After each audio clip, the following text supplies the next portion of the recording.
Veerareddy degree కళాశాలలో women safety community policing పై అవగాహన కార్యక్రమం నిర్వహించారు. కడప ఎస్పీ ఆదేశాల మేరకు డిఎస్పీ రాజేంద్ర ప్రసాద్ ఆధ్వర్యంలో మెప్మా ఐసిడిఎస్ సహకారంతో ఈ కార్యక్రమం జరిగింది.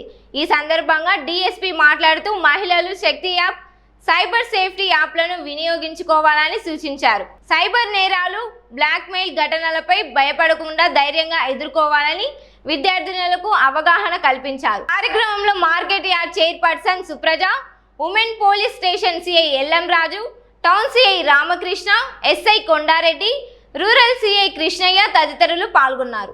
చాలా కఠినంగా ఉంటాయి. ముఖ్యంగా మీరు బిలో 17 years అయితే ఇంకా పాక్సో చట్టం అన్నట్టు ఉంటుంది. ఇంకా లేకపోయినా కానీ సరే ఆ మహిళలకు సంబంధించి చాలా గట్టిగా చట్టాలు ఉన్నాయి. ఆ చట్ట ప్రకారం మనము చర్యలు తీసుకోవడానికి అవకాశం ఉంటుంది. మీరు ఇప్పుడు ఈ విషయంలోనే కంటిన్యూషన్ ఇలాగా మనకు తెలియకోకుండా మనం ఎవరో చేసి బ్లాక్ మెయిల్ చేస్తున్నారని చాలా మంది అమ్మాయిలు బయటికి చెప్పుకోలేక, పేరెంట్స్ కి చెప్పుకోలేక, ఎవరికి చెప్పుకోలేక ఏం చేస్తారు, తమలో తాము వెళ్ళిపోతూ చాలా చేయరాని తీసుకోరాని చాలా డ్రాస్టిక్ స్టెప్స్ తీసుకుంటారు. అది చాలా తప్పు. మనం చేయని నేరానికి మనం ఎప్పుడూ భయపడాల్సినటువంటి అవసరం లేదు. ఈ విషయంలో మరి అందరూ గుర్తుపెట్టుకోవాల్సింది. మనకి ఏవైతే కనుక ఉన్నాయో ఇవన్నీ నెంబర్లు ఈ నెంబర్లు ఇవన్నీ కూడా పెట్టినటువంటిది ఆ ఉద్దేశమే. చాలా మంది అనవసరంగా కూడా తమ చేయడానికి తమకు తెలియదు, తమ చేయకుండా తప్పుకు తమకు తెలియకుండా జరిగినటువంటి విషయానికి ప్యానిక్ అయిపోయి ఏం చేయాలో అర్థం కాకుండా చాలా పెద్ద పెద్ద నిర్ణయాలు తీసుకుంటారు. పెద్ద పెద్ద నిర్ణయాలు అంటే ఏంటివి వాడుతున్నారు. కాబట్టి మన సేఫ్టీ పర్పస్ సేఫ్టీ యాప్ గురించి చెప్పారు. అంటే మనం దాన్ని క్లిక్ చేసిన తర్వాతనే మనము దాన్ని ఆపరేట్ చేస్తేనే మనకు ఉపయోగపడుతుంది. తర్వాత అలా కాకుండా మనము ఎక్కడ ఉన్నాము, ఎంతసేపటి నుంచి ఉన్నాము అని తెలుసుకోవడానికి కూడా మన పేరెంట్స్ కి ఒక అవకాశం కల్పిస్తే బాగుంటుంది. దానికి గాను మన మొబైల్లో ఇప్పుడు లొకేషన్ ఆన్ చేసుకొని లైఫ్ 360 అనే ఒక యాప్ ఉంది. ఒకసారి ఓపెన్ చేయండి మా ప్లే స్టోర్ లో వేసి దాన్ని యూజ్ చేసుకుంటే సరిపోతుంది. దాంట్లో వచ్చేసి మనము ట్రావెలింగ్ లో ఉంటే కూడా మనది లొకేషన్ ఆన్ లో ఉంటే ఖచ్చితంగా అవతల మన పార్ట్నర్స్, ఫ్యామిలీ కానీ ఫ్రెండ్స్ కానీ సర్కిల్ ఒకటి ఏర్పాటు చేసుకుంటే ఖచ్చితంగా దాంట్లో మనము ఎక్కడికి వెళ్తున్నా కూడా మన ఫ్యామిలీ వాళ్ళు ట్రాక్ చేయొచ్చు. అట్ ది సేమ్ టైం నేను కూడా చాలా సార్లు ఏంటంటే బద్వేలు కడప అప్పట్లో చేస్తుంటాను. కాబట్టి మా ఇంట్లో మా మిస్సెస్ కూడా ఈ యాప్ ఉంది, నాకు ఉంది. నేను ఏ టైంలో ఇంటికి వస్తున్నాను, ఏ టైంలో బయలుదేరాను, ఏ టైంలో ఎక్కడున్నానో తను తెలుసుకోగలదు. అట్ ది సేమ్ టైం తన సేఫ్టీ పర్పస్ నేను కూడా తెలుసుకోగలను.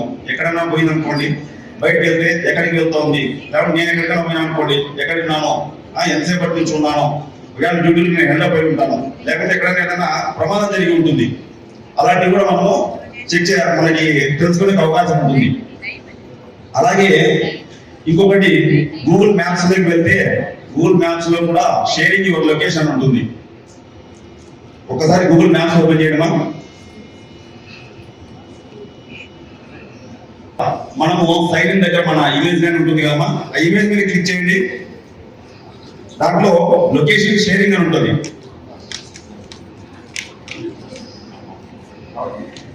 అనిపిస్తుందా లొకేషన్ షేరింగ్ అనేది? కనిపించిందా? చేయండి ఎవరికైనా. ఈరోజు బద్వేల్ పట్టణంలో నిర్వహిస్తున్న ఈ కమ్యూనిటీ పోలీసింగ్ కార్యక్రమం నిజంగా సమాజానికి దిశానిర్దేశం చేసే ఒక గొప్ప వేదిక. పోలీసులు, ప్రజలు కలిసి పనిచేస్తేనే శాంతి భద్రతలు స్థిరంగా ఉంటాయి. ఇది కేవలం ఒక కార్యక్రమం కాదు, మన బాధ్యతను గుర్తు చేసే ఉద్యమం. ఈ సందర్భంగా నేను ఒక విషయం చెప్పాలనుకుంటున్నాను. నేరాలను అరికట్టడం, శాంతి భద్రతలను కాపాడటం కేవలం పోలీసుల పని మాత్రమే కాదు. ప్రతి పౌరుడు అప్రమత్తంగా ఉండాలి. ప్రతి ఇంటి నుండి ఒక బాధ్యతాయుత పౌరుడు బయటికి రావాలి. ముఖ్యంగా మహిళల భద్రత విషయంలో ప్రభుత్వం తీసుకొచ్చిన నారీశక్తి యాప్ ఒక శక్తివంతమైన ఆయుధం. అత్యవసర సమయంలో ఒక క్లిక్ తోనే మనం పోలీసులకు సమాచారం చేరే ఈ యాప్ ప్రతి మహిళ ఫోన్ లో ఉండాలి. ఇది కేవలం ఒక యాప్ మాత్రమే కాదు, ప్రతి మహిళకు భద్రతకు కవచం. ఇది ప్రతి తల్లి, ప్రతి అక్క, ప్రతి చెల్లి దీనిని ఉపయోగించుకోవాలి. మీరు భవిష్యత్తు చెడు అలవాట్లకు దూరంగా ఉండండి, మంచి మార్గంలో నడవండి, సమాజానికి ఆదర్శంగా నిలబడండి. అనుమానాస్పద కార్యక్రమాలు కనిపిస్తే మౌనంగా ఉండండి, వెంటనే పోలీసులకు సమాచారం ఇవ్వండి. మీరు ఇచ్చే ఒక్క సమాచారం మన ప్రాణాన్ని కాపాడవచ్చు. మన పోలీస్ సిబ్బంది రాత్రింబవళ్లు నిజంగా కష్టపడుతుంటారు. అటువంటి వారి సేవలను మనం గౌరవించాలి, వారికి తోడుగా ఉండాలి. ఇలాంటి కమ్యూనిటీ పోలీసింగ్ కార్యక్రమాల్లో ప్రజల్లో నమ్మకాన్ని పెంచి సమాజాన్ని మరింత సురక్షితంగా మారుస్తాయి. ఈ రోజు మన ప్రధానమంత్రి నరేంద్ర మోడీ గారు కూడా పార్లమెంట్ సమావేశాల్లో ఈ రోజు నుంచి 10వ తేదీ వరకు ఈ సమావేశాల్లో మహిళలకు దశాబ్దాల కాలం నాటి కలైనటువంటి లోక్సభ, రాష్ట్ర శాసనసభల్లో కూడా మహిళలకు 33% రిజర్వేషన్ కల్పించడం అనేది కూడా మహిళలకు ఒక గొప్ప వరం లాంటిది. మనమందరం కూడా మన ప్రధానమంత్రి నరేంద్ర మోడీ గారు కూడా ధన్యవాదాలు తెలుపుకోవాలి. ఉమెన్ సేఫ్టీ అనేది చాలా ఇంపార్టెంట్. దీంట్లో మీరందరూ కూడా టెక్నాలజీని మిస్యూజ్ చేసుకోవద్దు. సైబర్ సోషల్ మీడియాలలో కూడా జాగ్రత్తగా ఉండాలి. మీకు ఏ సమస్య ఉన్నా కూడా మీరు పోలీసులకి, మీ అందరి దగ్గర స్మార్ట్ ఫోన్స్ ఉంటాయి కదా, ప్రతి ఒక్కరు కూడా మీరు పోలీసులకి ఇన్ఫార్మ్ చేయండి. సార్ వారు ఎప్పుడు సమాజం కోసం, మన ప్రజల కోసం నిరంతరము కష్టపడుతూ ఉంటారు.